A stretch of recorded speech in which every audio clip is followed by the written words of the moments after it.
다윗의 묻는 기도라는 제목으로 하나님 말씀을 전하도록 하겠습니다. 오늘 본문 내용은 다윗이 사울에게 쫓겨서 한 지역으로 가게 됩니다. 그런데 사람들이 다윗에게 한 소식을 전해주게 됩니다. 그것이 무엇이냐면은 오늘 23장 1절 말씀이죠. 블레셋 사람들이 그일라를 쳐서 그 타작마당을 탈취를 했다고 다윗에게 전해줍니다. 사실 다윗은 지금 사울 왕에게 쫓긴 몸이 되었습니다. 그러나 자기의 그 동족이었던 이 그일라의 이 블레셋 나라에서 공격을 해가지고 그것을 탈취를 해버렸습니다. 즉 말해서 왜 이 내용을 다윗에게 전해줬는가? 다윗은 이전에 사울의 부하로서 골리앗과 싸워서 이겼습니다. 이 골리앗은 블레셋 장군이었죠. 그래서 블레셋에 대해서 이 다윗은 블레셋 사람들이 굉장히 두려워했습니다. 전쟁에 나가서 늘 승리했던 자가 다윗이었습니다. 비록 사울의 이 시기와 질투 때문에 다윗 왕이 이렇게 쫓기고는 있었지만은, 그러나 이 다윗이 블레셋을 이길 수 있는 그런 과거의 전적이 있었기 때문에 다윗에게 아마 이런 도움을 요청을 했던 것 같습니다. 다윗이 자기의 동족이었던 이 그일라 백성들이 지금 블레셋에 다 잡혀 있는 그 상황을 듣고 다윗이 어떤 행동을 했는가? 오늘 이 내용이 우리 믿는 사람들에게 다윗은 어떤 일을 만났을 때에 어떻게 결정하고 어떤 행동을 했는가, 이것이 우리가 배워야 될 점이라고 생각합니다.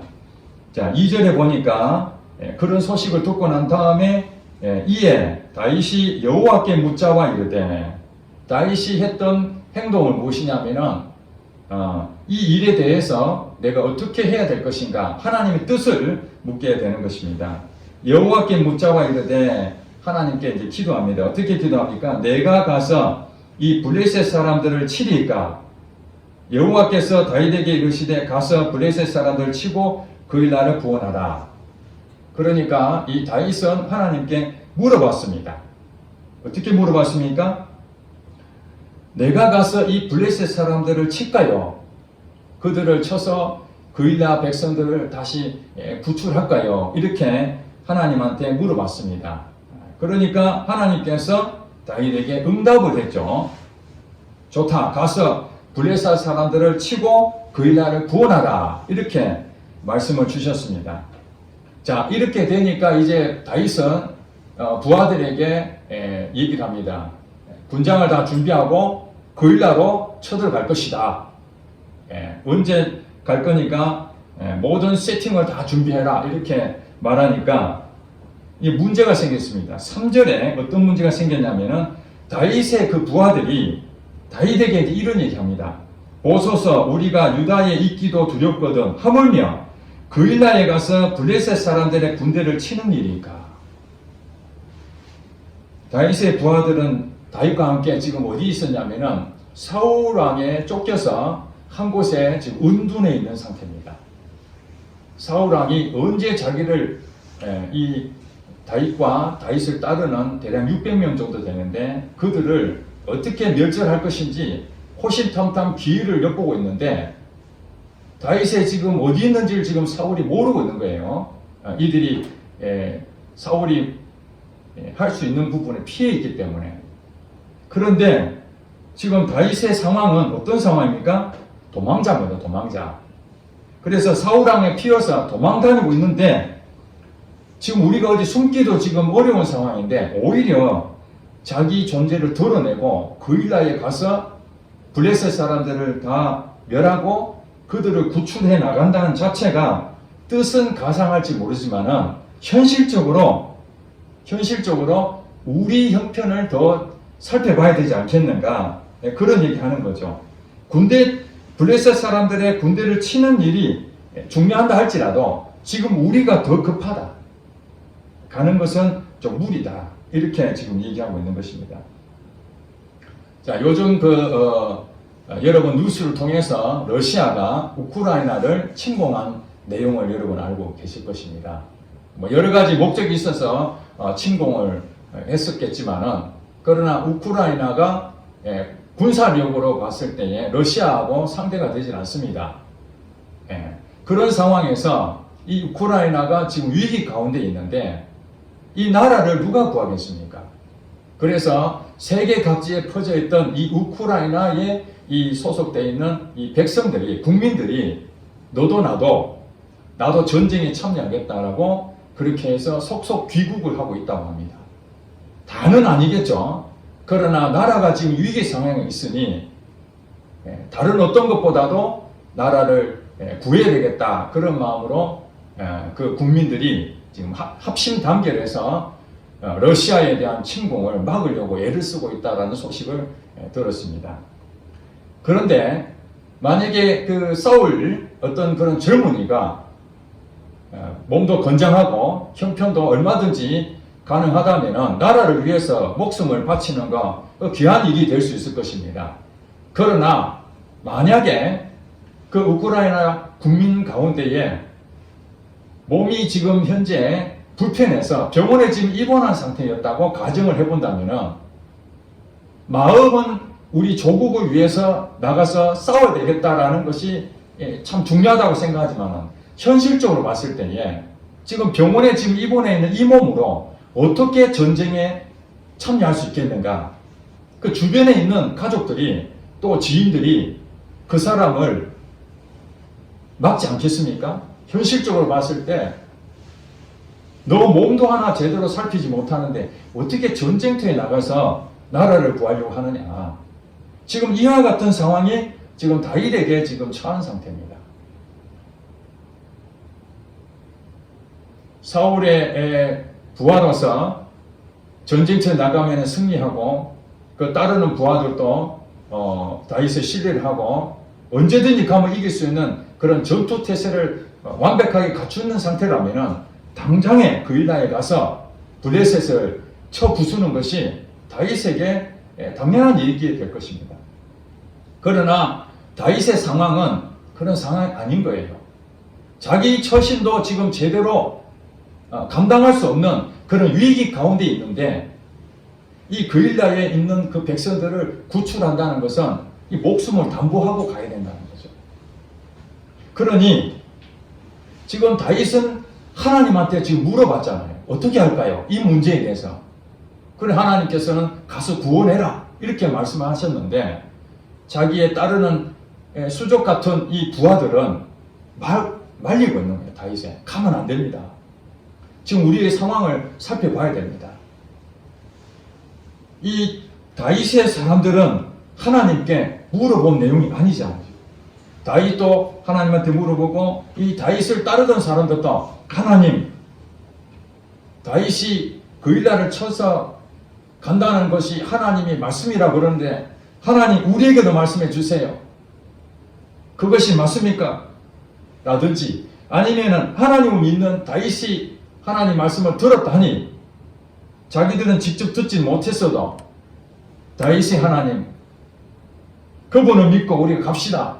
현실은 문제가 있지만은 좋습니다. 따릅시다. 이렇게 하지 아니하고 자기들 생각으로 현실을 얘기한 겁니다. 이게 틀린 것이 아닙니다. 사실입니다. 팩트입니다.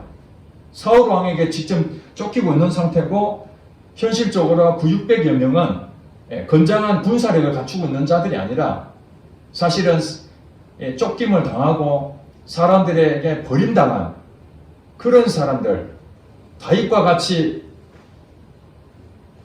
그런 형편에 있는 사람들이 서로 모여서 있는 무리들이 한 600여 명이 된 것입니다. 이들의 마음에도 상처가 있고 환경이 매우 좋지 않다는 그런 현실이 있습니다. 여러분들은 이제 이 상황에 대해서 다윗의 입장과 여러분의 입장을 다시 대비를 하셔야 됩니다. 여러분의 인생 살면서 취직을 한다든지 결혼을 한다든지 아니면 어떤 일을 한다든지 또 어떤 큰 장애물이 왔다든지 그런 부분에 있어서 여러분들이 하나님 뜻이 무엇인가 이렇게 물어보는데 지금 다윗처럼 현실은 하나님의 뜻대로 할 수 없는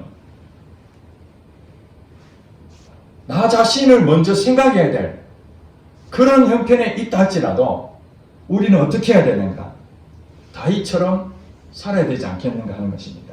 주변 사람들이 다 말긴다 하더라도 그것이 하나님의 뜻인지 아니면 사람들의 생각인지를 분별해서 하나님 믿는 사람들이라면 아무리 사람들이 말하는 그것이 현실적이고 팩트요 부정할 수 없는 현실이다 할지라도 우리들은 사람들의 말을 따를 것이 아니라 하나님을 따라가야 된다는 것입니다. 이 다윗도 얼마나 고민했겠습니까? 하나님 말씀은 분명히 그 일날을 가서 구원하라고 말씀했으니까 순종을 해야 되는 거죠. 행동에 옮겨야 됩니다. 그런데 자기를 따르던 사람들이 거부하고 있는 거예요. 한두 명이 아닙니다. 전부 다 가면 안 됩니다. 왜냐하면 목숨을 내버려야 될 상황이기 때문에. 자, 이럴 때에 다윗도 얼마나 괴로웠겠습니까? 자기 말을 믿고 좋습니다. 같이 갑시다. 이러면 큰 힘이 될 텐데 오히려 반대하고 났습니다. 여러분 하나님 뜻대로 순종하고 나가면 사람들이 아멘하고 따라줄 것 같은데 목사님 그건 안 됩니다. 지금 현실을 보세요. 우리 교회 형편이 이렇는데 무슨 어려운 사람을 돕고 사람도 없는데 무슨 일을 이렇게 막 벌립니까? 우리가 돈을 좀 어느 정도 모아놓고 그 다음 남을 돕든지 합시다. 교회가 건물이라도 하나 제대로 만들어 놓고 그 다음에 우리가 무슨 일을 해야 되지. 지금 우리의 상황을 봤을 때 사람도 얼마 없고 돈도 없고 시설도 없는데 우리부터 먼저 뭘 만들어 놓고 무슨 일을 해도 해야 되지 않겠습니까? 그런데 하나님께서 그런 환경을 보지 말고 나를 믿고 한번 해봐라 하면은 해야 되지 않겠습니까? 근데 우리가 살면서 그 현실이라는 것이 무시를 못 하거든요. 왜냐하면 그 현실을 무시했을 때에 그 책임을 누가 집니까?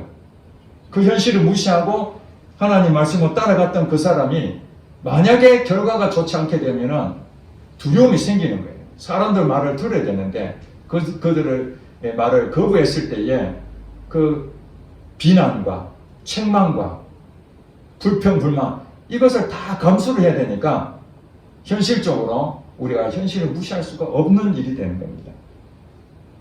그런 다윗의 입장에서 고민하다가 다시 4절에 보니까 어떤 일을 하게 됩니까? 4절에 보니까 다윗이 여호와께 다시 묻자온대. 우리가 참 중요한 것입니다. 다윗이 하나님 말씀을 듣고 행동에 옮기려고 그러는데 현실적으로 부딪히는 일이 되는 거죠. 현실을 따를 것인가 하나님 말씀을 따를 것인가 하는 그 두 가지가 내 마음에서 갈등이 막 일어나게 될 때에 우리는 어떻게 해야 되는가? 현실을 택하기도 참 애매하고 하나님 말씀을 따르기도 애매한 이런 상황이 왔을 때 우리는 다윗처럼 다시 하나님께 물어봐야 돼요. 다시. 인간이기 때문에 사람이 두려운 마음이 있거든요. 현실을 무시할 수 없거든요. 그렇지, 맞아. 나도 지금 사울 왕에게 쫓기고 있는 상황에서 내 하나 목숨 버티는 건 괜찮은데 여기 600여 명의 목숨까지 다 잃을 수도 있지 않겠는가? 그 일라에 있는 그 동포를 살리기 위해서 오히려 우리들이 위험에 빠질 수 있다면 그것도 큰 문제겠구나 이렇게 생각할 수 있지 않습니까? 다윗의 입장에서는. 그런데 다윗은 다시 한 번 더 하나님께 물어봅니다. 이것이 우리가 굉장히 중요한 것입니다. 다시 한 번 더 묻는 4절에 보니까 여호와께서 대답하여 이르시되 일어나 그 일라로 내려가라. 내가 블레셋 사람들을 네 손에 넘기리라. 다시 한 번 더 하나님의 뜻을 확인합니다. 우리가 하나님의 말씀을 듣는다고 하지만은 때로는 그것이 하나님 주신 말씀인지 아니면 내 생각인지 아니면 사단이 주는 어떤 생각 속에서 일어난 건지 우리가 분별을 못할 때가 있거든요. 그럴 때는 그냥 내 생각대로 하는 것이 아니라 다시 한 번 더 하나님 뜻을 물어봐야 돼요. 사인을 내가 정확하게 받았다고 하는데 현실적으로 그 사인이 문제가 될 것처럼 보이면은 다시 한 번 더 하나님의 사인이 맞는지를 확인을 해볼 필요가 있다는 것입니다. 하나님이 이 사람하고 결혼하라는 그 사인을 주셨으면 나는 결혼하려고 그럽니다. 지금 예를 든 거예요. 근데 가족들이나 주변 사람들이 그걸 자꾸 반대하는 거예요. 현실적으로 봤을 때 그 배우자감이 안 된다. 그 배우자는 이런 게 문제고 저런 게 문제고 여러 가지 이유가 있습니다. 들어보면 다 틀린 말이 아닙니다. 다 이해가 되는 말입니다. 그럴 때 이제 하나님은 분명히 이 사람은 결혼하라고 그랬는데 주변 사람들도 좋다. 하나님 말씀하신 대로 나도 동의한다 하면은 이 결정하기 얼마나 쉽습니까? 모든 게 다 완벽하게 다 끝날 수 있죠. 그러나 현실적인 부분에서 이 부딪힘이 있을 수 있다는 거죠. 그때 우리는 어떻게 해야 되는가? 그때 하나님한테 다시 한 번 더 사인을 물어봐야 돼요. 하나님, 이 사람하고 정말 결혼하는 게 맞습니까? 그렇게 해서 하나님이 다시 결혼하라는 그 사인이 분명하다면은 사람들이 어떤 얘기 하더라도 그게 순종하면은 하나님의 뜻을 이루게 되는 것이죠. 그런데 우리가 첫 번째 하나님 뜻이라고 생각하고 들었는데 결과적으로 하나님이 그건 네가 잘못 들었다. 사람들이 말한 것이 맞다. 그러면 바꿔야 됩니다. 그렇지 않겠습니까? 왜 다윗이 다시 한번 물어봤겠습니까? 현실적인 그 상황과 하나님 말씀하신 것과 이 부분이 서로가 통일이 안 돼 있기 때문에 어느 것을 선택해야 될지 다시 한 번 더 확인하기 위해서 다윗이 물어봤다는 것입니다. 우리 인생 가운데에 우리가 어떤 선택을 한다면 하나님의 뜻을 물어봐야 되겠죠. 그럼 하나님의 뜻을 묻고 하나님이 말씀하시면 우리는 그 말씀하신 대로 행동해야 됩니다. 그런데 하나님 말씀하시는 것이 분명하다고 믿었지만 현실적으로 문제가 생겼을 때는 마음에 갈등이 일어날 수가 있다. 언제든지 그런 일이 생길 수 있다. 그럴 때는 재차 다시 한 번 더 하나님한테 물어보라는 것이다. 그렇게 해서 결국 이 다윗이 자기 따르는 사람들에게 나를 믿어라. 하나님께서 그 블레셋 사람들의 지금 갇혀있는 이 그릴라 백성들을 구원할 것이다 라고 말씀해 주셨다. 내가 믿는 하나님 분명하니까 따르자 해서 그 백성들이 그릴라로 갑니다. 가서 5절에 보니까 다윗과 그의 사람들이 그릴라로 가서 블레셋 사람들과 싸워 그들을 크게 쳐서 죽이고 그들의 가축을 끌어오니라. 다윗이 이와 같이 그릴라 주민을 구원하니라. 하나님 말씀하신 대로 실질적으로 결실을 얻게 됐습니다. 자, 이제 여기까지가 한 단락이고요. 그 다음에 어떤 일이 또 생겼느냐. 이제 우려했던 일들이 생기게 됩니다. 현실적인 문제. 현실적인 문제가 무엇입니까? 사울 왕에게 쫓기고 있었는데 자기의 은둔처가 이제 들통이 난 거죠. 그릴라로 가서 구원했던 그 소식을 이제 어떤 사람이 사울에게 전해줍니다. 다윗이 지금 그릴라에 있습니다. 그러니까 사울이 그 소식을 듣고 드디어 사울이 지금 어디 있는지 확인이 됐으니까 군사를 다 모으고 이제 그릴라로 쳐들어가는 장면입니다. 자, 그런데 여기서 매우 중요한 내용을 하나 우리가 볼 수 있습니다. 자, 7절에 보니까 사울이 이르되 하나님이 그를 내 손에 넘기셨도다.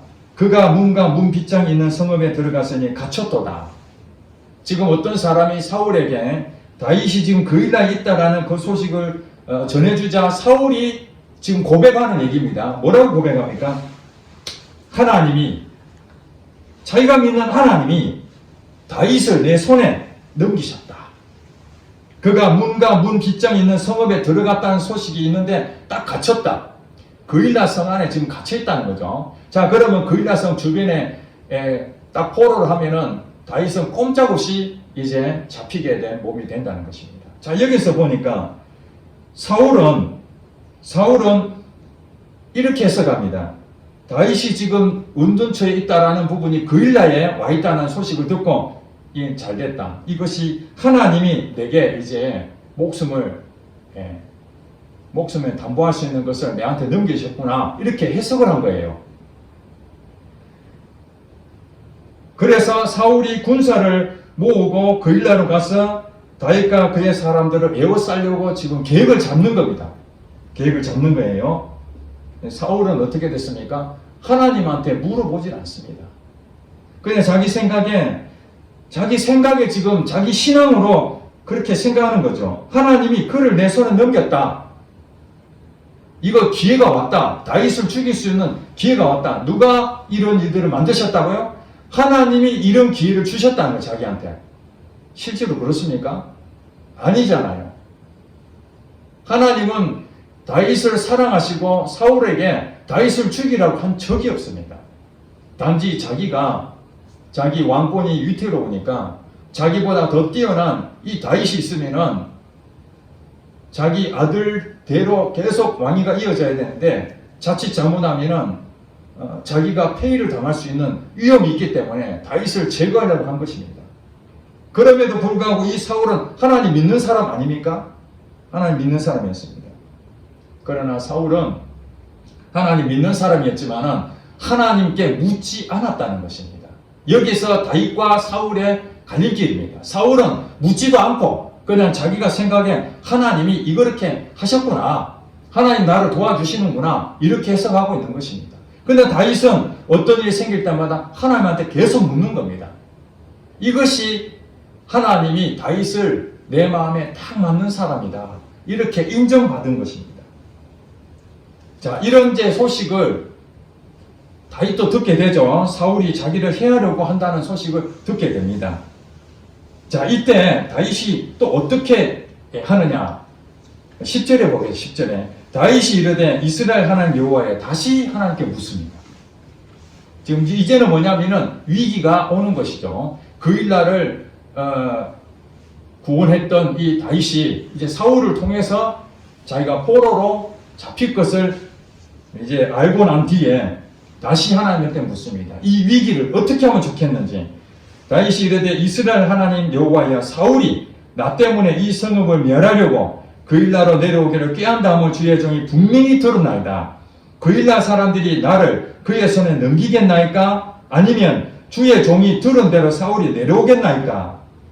이스라엘 하나님 여호와여 원하건대 주의 종에게 일러 주옵소서. 이렇게 기도를 합니다. 즉 다시 말해서 사울왕이 이 그일라로 오게 되는데 그것은 소문입니다. 실제로 지금 온 게 아니라 사울왕이 계획을 가지고 이 그일라를 치러 온다 하더라. 이런 소식을 다윗이 듣게 됩니다. 그러면서 하나님한테 질문하기를 하나님 주의 종이 들은 대로 사울이 이 그일라를 침범하러 온다는데 진짜 오겠습니까? 이거 물어보고 또 하나는 뭐냐면은 이 그일라 사람들 있잖아요. 자기가 구원했던 이 그일라 사람들. 이 그일라 사람들이 이제 사울왕이 다윗을 잡으러 왔으니까 다윗만 잡히겠어요? 그일라 사람들도 몽땅 지금 다 멸할 수밖에 없는 거예요. 지금 상황적으로. 그러니까 그일라 사람들이 사울왕이 다윗을 잡으러 온다면 그일라 사람들이 자기 목숨을 건지려면 다윗을 내줘야 됩니다. 아니면 다윗과 함께 사울왕과 싸워야 되는 거죠. 그렇지 않겠습니까? 지금 그런 위기 가운데에 두 가지 상황이 있는 것이죠. 그일라 사람들이 다윗과 함께 사울왕의 대적에 싸우든지. 그렇죠. 왜냐하면 다윗이 자기들을 구해줬잖아요. 은혜를 베풀어줬잖아요. 그러니까 당연히 우리가 상식적으로 생각하면 다윗을 도와서 사울왕하고 맞상대해야 되는 것이 이 그일라 백성들의 어떤 은혜를 갚는 일이 될 것입니다. 그렇지 않고 우리가 또 죽게 생겼으니까 비록 다윗을 통해서 우리가 구원을 받았지만은 또 사울왕한테 우리가 또 피해를 본다면은 우리 목숨이 위태로우니 이번에 모른 척 해야 되겠다. 다윗을 그냥 내줘야 되겠다. 이럴 수도 있지 않습니까? 왜 이걸 물어봤겠습니까? 만약에 다윗이 그일라 사람들은 내 은혜를 입었으니까 절대로 사울왕에게 붙어서 나를 배신하지 않을 것이다. 이렇게 생각했다면 지금 어떤 일이 벌어지겠습니까? 하나님한테 묻지도 않고 편안한 마음으로 사울왕이 쳐들어오더라도 그일라 백성들이 우리와 함께해서 싸움을 얼마든지 이길 수 있어. 이렇게 생각할 수 있을까요? 그죠? 그렇지만은 상식적으로는 그럴 수 있겠죠. 상식적으로는 그일라 백성들이 배신하는 것보다는 자기를 도와서 싸울 수 있을 그것이 훨씬 더 확률이 높겠죠. 그럼에도 불구하고 다윗은 또 하나님께 물어봤다는 것입니다. 사울이 계획한 그대로 이루어질까요? 또 하나는 그 이스라엘 백성들이 나를 배신하고 사울왕한테 붙어버릴까요? 하나님 어느 것입니까? 이렇게 다시 한 번 더 묻게 됩니다. 그러니까 하나님께서 뭐라고 얘기합니까? 사울이 너를 치러 올 것이다. 이렇게 대답합니다. 확인됐죠? 사울이 자기를 이제 잡으러 온다는 것을 확인했습니다. 근데 하나님이 그거는 빼져먹었어요. 그 이스라엘 백성들이 자기를 배신하고 사울왕한테 갈 것인지 아니면 자기를 도와서 사울왕하고 대적할 것인지 거기에 대한 답을 안 준 거예요. 그러니까 12절에 다시 묻습니다. 다윗이 이르되 그 이스라엘 사람들이 나와 내 사람들을 사울의 손에 넘길까요? 이렇게 물어보니까 여호와께서 이르시되 그들이 너를 넘기리라. 너를 돕지 아니하고 너를 배신할 것이다. 이렇게 명확하게 다시 설명합니다. 그러면 답이 나왔죠. 사울은 여기에 쳐들어올 것이고 그 다음에 그 이스라엘 사람들은 나를 도와주지 않고 배신할 것이다. 그러면 딱 답이 나오잖아요. 도망가는 거죠. 여기서 피해라는 거다. 하나님은 여기서 기다려서 사울왕을 싸우는 것이 아니라 도망쳐라는 얘기구나. 그래서 13절의 결과를 어떻게 됩니까? 다윗과 그의 사람 600명 가량이 일어나 그 이스라엘을 떠나서 갈 수 있는 곳으로 갔더니 다윗이 그 이스라엘에서 피한 것을 어떤 사람이 사울에게 말하며 사울이 가기를 그칩니다. 이제 다윗이 도망가 버렸다는 소식을 사울에게 전하니까 그 계획이 숲으로 돌아가게 된 거예요. 그래서 사울이 더 이상 이제 갈 필요 없게 된 것이죠. 사울은 어떻게 생각했습니까? 그 이스라엘에 있는 다윗에 대해서 하나님이 그 생명을 내한테 붙여줬구나. 그렇게 생각하고 좋다 해서 계획을 다 짜놨는데 결과적으로 다윗이 도망을 갔다는 소식이 듣고 그게 숲으로 돌아간 거잖아요. 결과가 뭡니까? 잘못 생각한 거죠. 하나님이 그 이스라엘에서 자기 원수라고 생각했던 다윗을 자기에게 목숨을 줬다라고 생각하는 것이 틀렸다는 것이 명확하게 지금 나타나고 있잖아요. 하나님께 묻지 아니하고 자기가 하나님을 믿는다고 하지만 실질적으로 자기 생각으로 유리하게 해석을 해서 그렇게 결정하는 사람이 굉장히 많은 겁니다. 우리의 신앙생활에 두 부류 할 수 있습니다. 그냥 일어나는 현상을 보고 정말 참 멋있고 돈도 많고 지위도 높고 참 이런 사람이 딱 나타나서 프로포즈 하면은 그동안 많은 사람보다도 이런 사람 누가 보더라도 이런 배우자감이구나 이렇게 생각할 수 있지만은 하나님이 정말 나를 정말 좋은 배우자로 만나게 해주셨구나. 그 나중에 알고 보니까 그 사람이 스펙도 다 가짜였고 실제로 그런 학교도 나온 적도 없고 결혼해서 보니까 속은 일들이 있다는 거예요. 그 사람이 초혼인 줄 알았는데 재혼한 상태였고 이런 걸 뉴스에 여러분 듣지 않습니까? 다 믿었는데 우리는 외모로 판단하고 그의 가지고 있는 것을 모습을 보고 하나님께서 이 좋은 사람은 내게 주셨구나 이렇게 해석을 했지만 결과적으로 그 사람으로 인해 가지고 결혼 생활이 엉망진창이 되는 그런 케이스가 있다는 것입니다. 그러니 사람들은 외모로 판단하거든요. 하나님은 중심을 보신다고 그랬습니다. 사람들이 봤을 때 이 사울왕은 키도 크고 건장하고 인간적으로 봤을 때는 대단한 사람이었습니다. 그러나 이 다윗은 형제들에게도 인정받지 못하고 아버지에게도 인정받지 못하고 저기 양이나 치는 목동의 한 사람이었습니다. 다윗이 오늘 이 상황에서 위기 가운데에 지금 몇 번을 묻습니까? 하나님 앞에. 이런 것들을 계속해서 묻는다는 것은 나의 연약함이 있다는 것을 인정하지 않습니까? 내 경험을 믿는 것이 아니고 내가 그동안에 가지고 있는 그 가치관을 믿는 것이 아니라 끝까지 처음부터 끝까지 하나님의 뜻이 무엇인가? 지금 현재 이 부분이 하나님 뭘 말씀하시는가? 그것을 분명하게 확인하고 행동한다는 것입니다. 이렇게 다윗이 오래도록 이런 일을 하고 있다는 것은 그가 어린 시절부터 어떻게 신앙생활을 했는지를 알 수가 있습니다. 목동 시절부터 양을 칠 때마다 양이 병들면은 그냥 그 병을 고치려고 애를 쓰고 이런 것이 아니라 하나님, 이 양이 지금 병이 들었는데 이거 어떻게 치료하면 좋겠습니까? 좀 도와주세요. 하나님께서 이렇게 한번 해봐라. 그랬더니 그걸 가져와서 그 양에다가 상처를 발라주니까 양이 낫기도 하고, 때로는 맹수들이 와가지고 이 양을 약탈하고 침범할 때마다 하나님 이것을 어떻게 방치하지 않냐고, 이것을 보호할 수 있는 방법이 무엇이겠습니까? 하나님 가르쳐 주세요. 틀림없이 우리가 성경에 나와 있지 않지만 이 다윗은 어린 시절부터 부모나 그 다음에 이 형제들로부터 왕따를 당한 인정받지 못한 자였지만 늘 하늘을 바라보면서 양을 키우고 그런 상황에서도 하나님과 대화하고 깊은 교제의 시간을 보냈다는 거예요.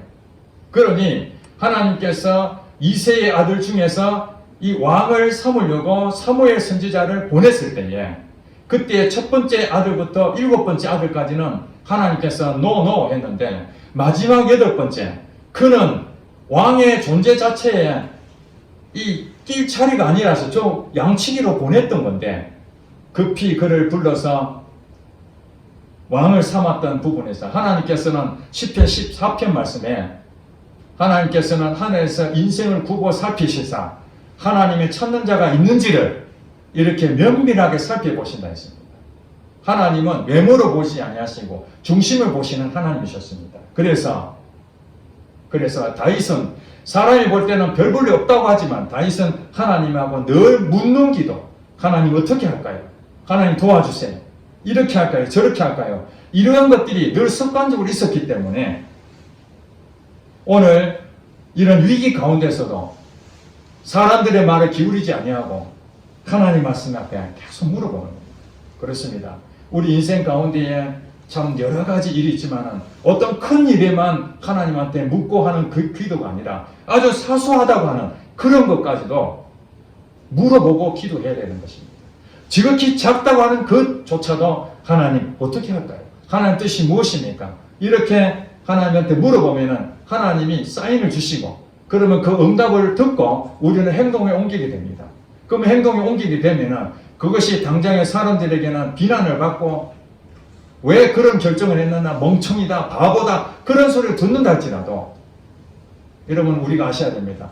하나님의 응답을 받고 행동하는 것은 하나님이 책임지신다는 사실. 그러나 하나님에게 묻지도 아니하고 하나님 응답도 받지도 아니하고 내가 결정해서 행동하는 것은 하나님이 책임지는 것이 아니라 내가 책임을 져야 된다는 것입니다. 내가 책임을 지기 원하십니까? 하나님이 책임지기를 원하십니까? 하나님이 책임지기를 원하신다면 하나님한테 물어봐야 되고 하나님의 사인이 떨어지면 하나님 말씀대로 행동에 옮기는 것입니다. 그리고 그 결과는 하나님께 맡기는 것입니다. 당장에 좋은 것이 아니라 할지라도 하나님은 반드시 좋은 것을 해결해 주신다는 사실입니다. 언제부터요? 지극히 작은 것에 충성된 자가 큰 것에도 충성된다고 지난주 설교에 말씀했습니다. 지극히 작은 것, 아주 사소한 것이라도 우리는 하나님을 의지하고 하나님께 물어보고 하나님의 응답을 받고 그래서 그 응답대로 우리가 실천해 나가는 것을 이렇게 습관적으로 계속 해 나간다면 언젠가는 여러분들은 어떤 상황에서도 늘 분별할 수 있고 하나님께서 이걸 이렇게 하라는구나, 이건 하지 말라는구나, 그걸 분별할 수 있다는 것입니다. 언제까지 물어보면 되겠습니까? 우리가 알 때까지. 혼란이 오고 갈등이 되면 또 물어보는 거예요. 또 물어보는 거예요. 그래서 이제는 안 물어봐도 하나님은 이걸 원하시는구나. 분명한 그런 하나님의 확신이 있으면 이제는 안 물어봐도 되는 것이죠. 그러나 인간이 연약하기 때문에 대부분은 다 물어봐야 됩니다. 대부분은.